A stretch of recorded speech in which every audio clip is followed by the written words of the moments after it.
Habari gani Mwanakeo TV, kama ni mara yako ya kwanza, tafadhali subscribe na turn on notification. Karibu katika ulimwengu wa siasa. Jina langu ni Dwakeo TV. Askofu Benson Bagonza PhD ameandika waraka mrefu kweli katika mtandao wa Facebook pamoja na mtandao wa Instagram pamoja na mtandao wa Twitter kuhusu maridhiano.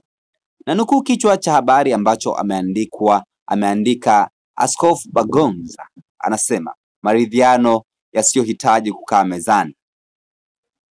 Na nukuu maneno yake ambayo amechapisha katika mitandao ya kijamii.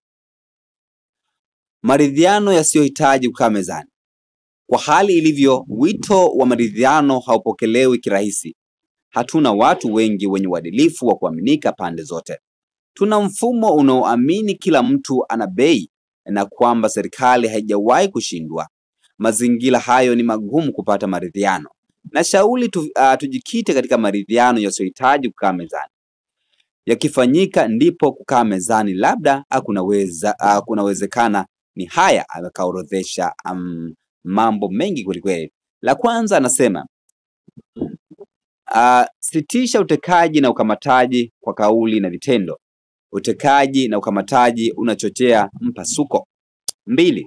Achia bila masharti waliotekwa, walio mahabusu na wanaoshikiliwa kisiasa. 3.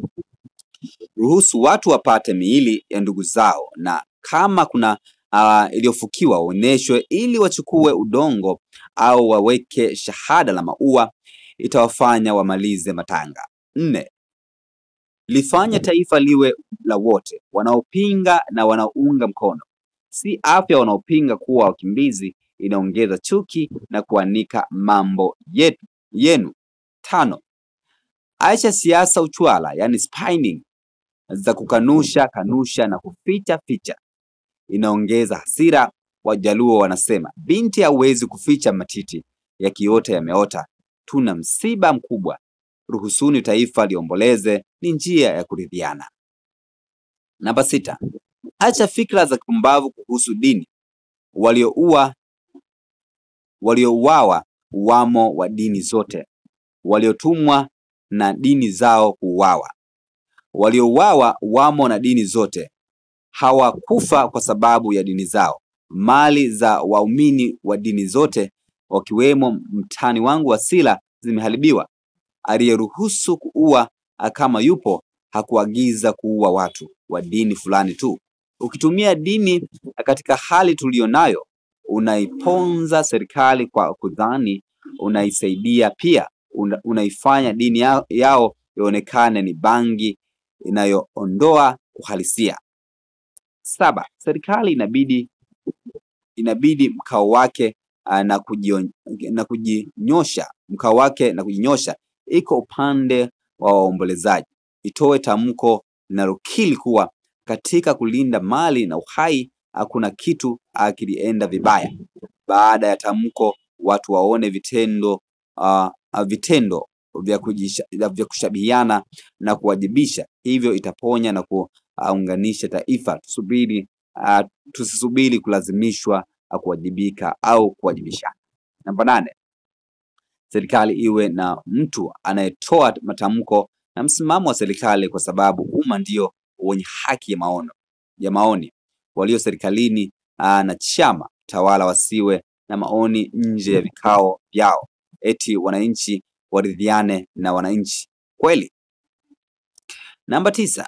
Penye msiba hakuna waombolezaji, huwa wanaondoka na vijiko na sahani. Sitisheni matumizi ya fedha katika kuzima moto huu.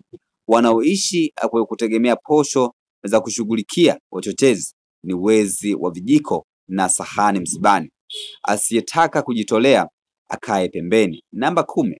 Tukubali kuwa mgogoro wa madaraka ndani na nje ya CCM kutatatua kwa mtutu ni kuongeza. Kabla ya kukaa mezani, iruhusuni CCM kiwe chama akifanya siasa, kiwe huru kukemea na kukanusha dhuluma katika nchi. Hivi sasa dhambi za serikali ni za CCM na dhambi za CCM ni za serikali. Amkeni, kumekucha. Namba 11. Wanaohubiri amani tu hawajipanga kama wanaharibu amani. Gen Z ni serikali wamejipanga vilivyo kuharibu amani. Na washauri wanaohubiri amani tu wajipange vizuri. Haki ya kuishi haihojiwi na mamlaka yote. Siasa isiyo na dini ndani yake ni ubabe. Dini isiyo na siasa ndani yake ni bangi.